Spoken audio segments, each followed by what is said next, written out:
Hello everyone, আসসালামু আলাইকুম। আমন্ত্রণ জানাচ্ছি মিমির রান্নাঘরে আজকের এই শুটকির রেসিপিটা দেখার জন্য। আজ আপনাদের সাথে শেয়ার করতে চলে এলাম কাঁঠালের বিচি এবং বরবটি দিয়ে শুটকি রান্নার রেসিপি। তাহলে চলুন ভিউয়ার্স, দেরি না করে আজকের রেসিপি দেখে নিই। তো কাঁঠালের বিচি আর বরবটি দিয়ে শুটকি রান্না করার জন্য আমি এখানে মলা শুটকি নিয়েছি। যেহেতু আমি বরবটি দিয়ে রান্না করব, তো আমি বরবটির সাইজ বুঝেই এই শুটকিটা সিলেক্ট করেছি।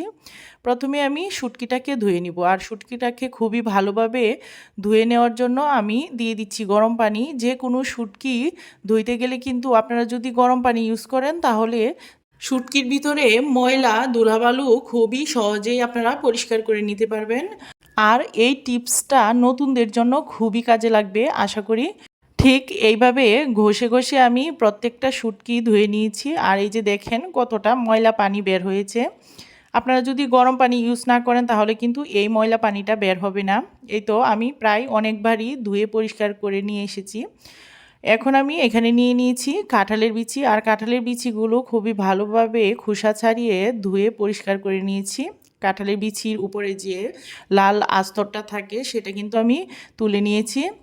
এখানে নিয়েছি বরবটি, আর বরবটি কাঁঠালের বিচি কোন প্রসেসে কেটেছি সেটা নিশ্চয়ই আপনারা দেখেই বুঝতে পাচ্ছেন।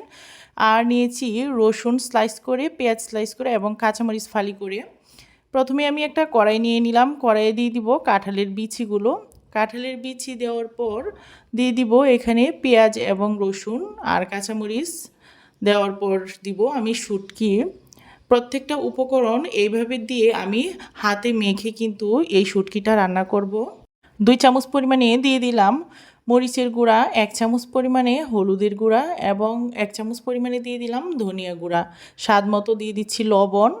তারপর আমি এখানে সরিষার তেলটা ইউজ করছি। আপনারা চাইলে রান্নার রেগুলার সয়াবিন তেলও ইউজ করতে পারেন। যেহেতু আমি সরিষার তেল ইউজ করছি তাই শুটকিতে আমি অল্প পরিমাণেই সরিষার তেল দিয়েছি, কারণ সরিষার তেলের কিন্তু আলাদা একটা স্মেল, আর সেই স্মেলটা যদি আপনার তরকারিতে থাকে তাহলে কিন্তু শুটকির যে একটা সুন্দর স্মেল সেটা আপনি পাবেন না। তাই আমি অল্প পরিমাণেই দিয়ে দিলাম সরিষার তেল। তারপর হাতে মেখে নিচ্ছি। আর এইভাবে হাতে মেখে কিন্তু শুটকি রান্না করলে খুবই ভালো লাগে।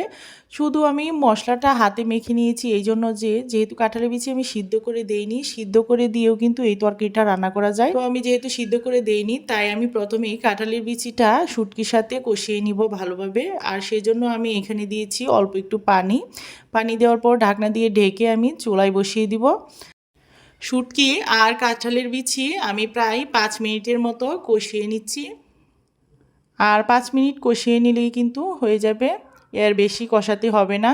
যখন আপনার কাঁঠালের বিচিটা সিদ্ধ হয়ে আসবে তখনই কিন্তু এখানে বাকি যে সবজিটা রেখেছি সেটা দিয়ে দিতে পারবো। শুটকি কষিয়ে নেওয়া ডান। এ পর্যায়ে আমি বরবটিগুলো দিয়ে দিব।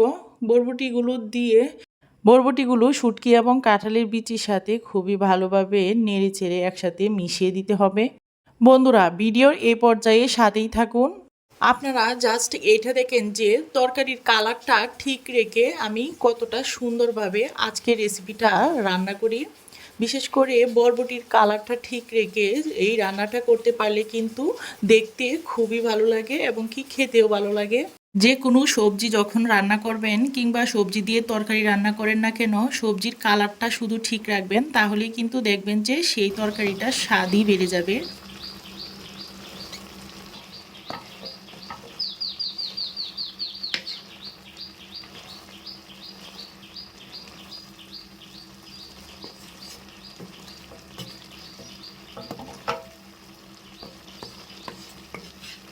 শুটকিতে যারা ঝোল খেতে পছন্দ করেন তারা কিন্তু এই পর্যায়ে এসে শুটকিটা নামিয়ে নিতে পারেন। আর আমি যেহেতু এটা ঝোল রাখবো না, একদম পানিটা টানিয়ে নিব, তাই আমি আরও কিছুক্ষণ জাল করে নিব। আর 5 মিনিটের মতো জাল করে নিলেই কিন্তু তরকারিটা হয়ে যাবে। শুটকির তরকারির পানিটা কিন্তু একদমই টেনে গিয়েছে, আর এই পর্যায়ে কিন্তু আমি নামিয়ে নিব। আর দেখতেই পাচ্ছেন আপনারা এখন কিন্তু বরবটির সিজন, আর এই তরকারিটা অনেকেই খুবই পছন্দ করে। বিশেষ করে আমার কাছে তো খুবই ভালো লাগে এই তরকারিটা। এই তরকারিটা এখন কিন্তু বাজারে অ্যাভেলেবেল পাওয়া যায়, আর কাঁঠালের বিচিও কিন্তু আমাদের প্রত্যেকের ঘরেই আছে। তো আমরা দেরি না করে, যাদের কাছে আজকের রেসিপিটা ভালো লাগে তারা অবশ্যই এই রেসিপিটা একবার হলেও শুটকি দিয়ে ট্রাই করে দেখবেন। যে কোনো শুটকি দিয়ে রান্না করলেই কিন্তু ভালো লাগে, তবে মলা শুটকি দিয়ে যদি এই রেসিপিটা রান্না করেন তাহলে আশা করছি আপনারা পারফেক্ট যে টেস্ট আছে সেটা পাবেন। এখন আপনাদের সাথে পরিবেশন করে একটু দেখাচ্ছি। জ্বর ঠান্ডায় যখন আপনার মুখের রুচি চলে যায় তখন কিন্তু এইভাবে শুটকি রান্না করে একটু ঝাল ঝাল করে খেতে খুবই ভালো লাগবে, আর অবশ্যই আপনার মুখের রুচিটা ফিরে আসবে এইভাবে তরকারিটা যদি রান্না করে খান। তো বন্ধুরা, আমার আজকের ময়মনসিংহা শুটকির তরকারিটা কেমন লাগলো অবশ্যই কমেন্ট করে জানাবেন। আর যদি ভালো লাগে ফ্রেন্ডস এবং ফ্যামিলির সাথে শেয়ার করে দিবেন। আর যদি একটু বেশি ভালো লেগে যায় তাহলে অবশ্যই চ্যানেলটাকে সাবস্ক্রাইব করে পাশে থাকা বেল আইকনে ক্লিক করে নোটিফিকেশন অন করে রাখতে পারেন। তাহলে আমার যে কোনো রেসিপি ছাড়া মাত্রই সবার আগে আপনাদের কাছে পৌঁছে যাবে। যারা ফেসবুক পেজ থেকে দেখছেন তারা পেজটাকে ফলো দিয়ে রাখবেন। সবাই ভালো থাকবেন, সুস্থ থাকবেন। আল্লাহ হাফেজ।